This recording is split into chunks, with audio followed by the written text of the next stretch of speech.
অনেকেই বলে সেলাই কাজ নাকি অনেক কঠিন। আমি মনে করলাম যে আমার মতো একটা দর্জি আপনি এখনো পান নাই, যে এই জন্য সেলাই কাজটা আপনি কঠিন মনে করতেছেন। আসলে সেলাই কাজের মতো এত সহজ কাজ আমার মনে হয় না পৃথিবীতে আর কোনো কাজ আছে। যেই লোক আমার ওস্তাদ ছিল সেই লোক প্রথমে আমাকে এইভাবে একটি প্যান্ট কাটিং, সালোয়ার কাটিং ও সেলাই করে শিখিয়েছে।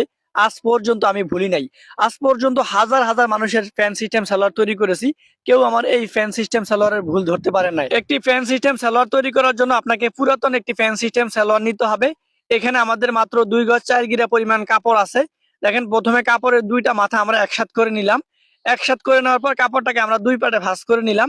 এরপরে আমরা কাপড়টাকে ডাবল পার্টে ভাঁজ করব, একসাথে আমরা দুইটা পার্ট বের করব। দেখেন, একটু ভালো করে দেখেন, আমার ওস্তাদ আমাকে এইভাবে শিখিয়েছিল, তাই আমি আপনাদেরকে এইভাবে শিখাচ্ছি। দেখেন, আমি কাপড়টাকে 4 পার্টে ভাঁজ করে দিলাম। কাপড়ের খোলা অংশটা কিন্তু আমার সামনের দিকে আছে।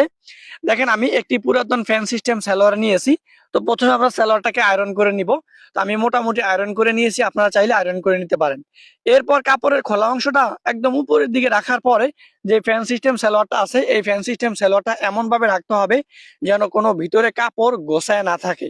আশা করি আপনারা বুঝতে পারতেছেন আমার কথাগুলো। দেখেন, আমি হাতের দিকে ভালো করে লক্ষ্য করে আমি কিন্তু খুব সুন্দর করে এই কাপড়টাকে অ্যাকুরেট করতেছি যেন ভিতরে কাপড় গোছায় না আসে। তো আরো অ্যাকুরেট করার জন্য একটি আলফিন নিতে হবে। আলফিন দিয়ে আমাদের নিচের কাপড়টার সাথে অ্যাকুরেট করতে হবে, তাহলে আপনাদের কোনো ভুল হবে না। একদম উপরের যেই ফ্যান সিস্টেম সালোয়ারটা থাকবে এটার মাপে হয়ে যাবে। দেখেন, আমরা কিন্তু সুন্দর করে এইভাবে আলফিন অনেকগুলো লাগাই দিয়েছি। এখন আমরা যেটা করব, আমরা সাইডে দিয়ে একটি চক দিয়ে সুন্দর করে দাগ দিয়ে দিব।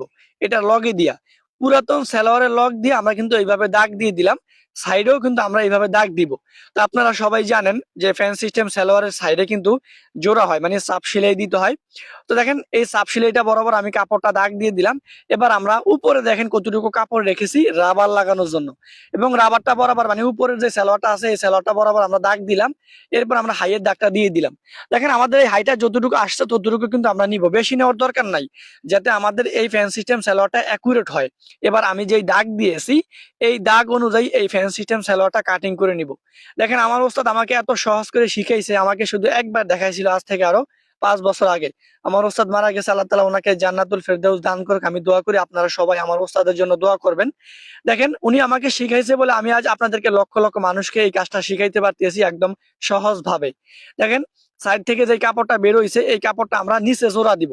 তো প্রত্যেকটা ফ্যান সিস্টেম সালোয়ারে কিন্তু আপনারা জোড়া দিয়ে তৈরি করবেন। জোড়া দিয়ে তৈরি করলে হয় কি, নিচে যে চওড়াটা আছে এই চওড়াটা কিন্তু অ্যাকুরেট হয়। তো আমি নিচের পাটা জোড়াটা দেবো কিন্তু 3 ইঞ্চি পরিমাণ চওড়া। তো আমি মেশিনে চলে আসলাম, আসার পর ফ্যান সিস্টেম সালোয়ারের নিচে কাপড় আটকানো থাকবে, কেটে আমাদের খুলে দিতে হবে।